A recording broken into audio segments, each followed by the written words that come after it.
Guys, good morning and welcome back to my YouTube channel. At pag-uusapan natin ngayon, update tayo sa ating broiler. 8 days na sila ngayon at pag-usapan natin yung about sa tubig.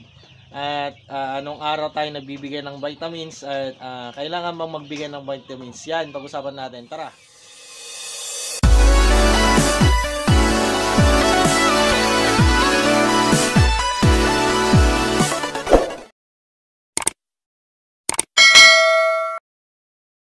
Days old na sila ngayon. Yan, yung mga alaga natin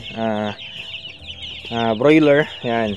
So, ang pag-usapan natin ngayon sa tubig nila at sa vitamins, kung ano yung nilalagay namin na vitamins dito sa aming ang tawag nito, sa aming broiler farm.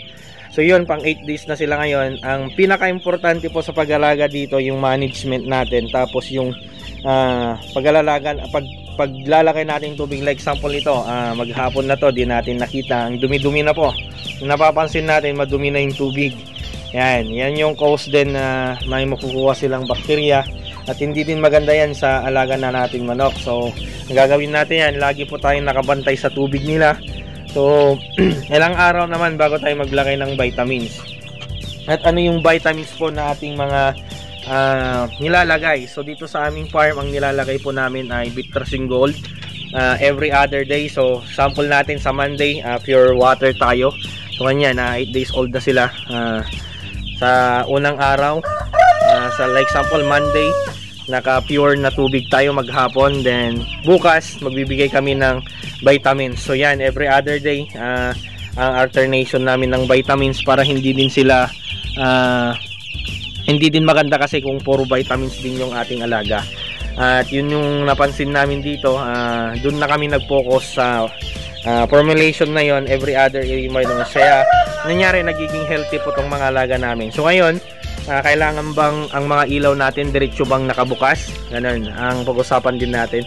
Sa amin dito, gaya ng sinabi ko ng last na vlog natin, that alas 5 po ng hapon, binubuksan na namin yung ilaw na dalawa. Pero pag mamaya ito, alas 10 na ngayon, pinapatay namin yung isa. Then, itinaangat na namin yung tolda. Yan.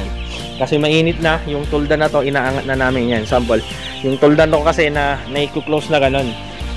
Yan. Dahil mainit na, alas 10 na, mag-11 na, inataas namin ito. Then, after nito ay pinapatay namin yung isang ilaw. Yan, papatayin namin yung isang ilaw. Then dito sa side, ayan, sa side niya dito, yan. Kita ko dito sa side. Yan, tataas na din namin. Yan, para yung hangin ay makakapasok na din, yan, makakalangap na din sila ng fresh air.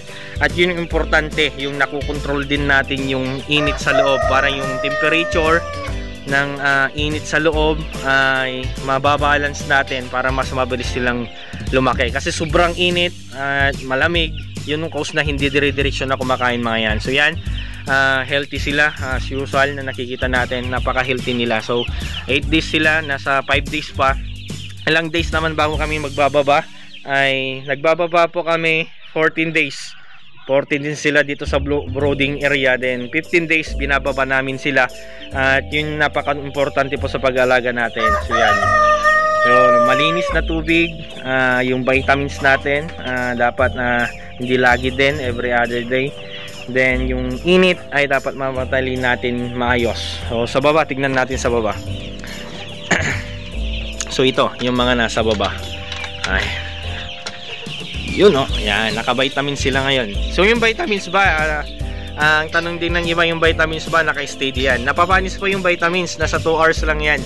Sa 2 hours dapat alisin na natin, palitan na natin mga yan ng malinis na tubig.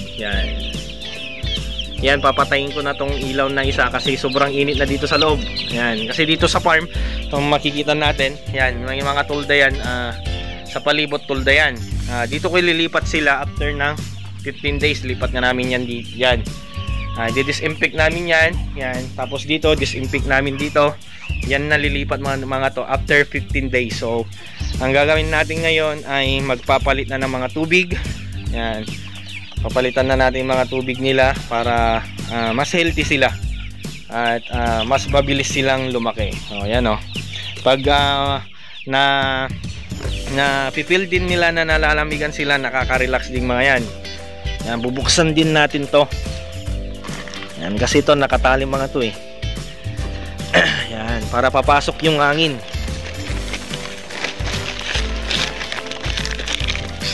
Ay, sorry. Yan, para papasok yung hangin. So yan, para yung hangin dito ay papasok. So magulo kanina, pasensya na po. Yan, wala kasing taga video at wala akong kasama ngayon. Yan, para papasok yung hangin. Then yan, tingnan mo yan, nakakalangap sila ng fresh air. Ayan, papatayin ko na yung ilaw dyan. Then mamayang hapon ulit sisindi natin yung ilaw. Ayan, patayin ko na. So hanggang dito na lang. Napaka-importante yung tubig, napaka-importante din po yung ating vitamins. Dapat magbigay din tayo every other day. Bakit po na magbigay ng vitamins? Para may baon sila sa 15 days na malalakas na yung katawan nila, ready na talaga sila na ilipat. So yun po yung maliliksi na sila kasi nakalangap na ng bagong hangin. Yan. So hanggang dito na lang tayo. Ayun lang yung tips ko, update lang dito sa ating broiler. Pang 8 days na sila. At thank you Lord, dahil sa 200 plus, dalawa pa lang yung namatay. So 170, dalawa pa lang yung namatay in 8 days. Thank you Lord. At hanggang dito na lang. Kung bago ka sa aking channel, I'm GF17 TV, and God bless and see you next vlog.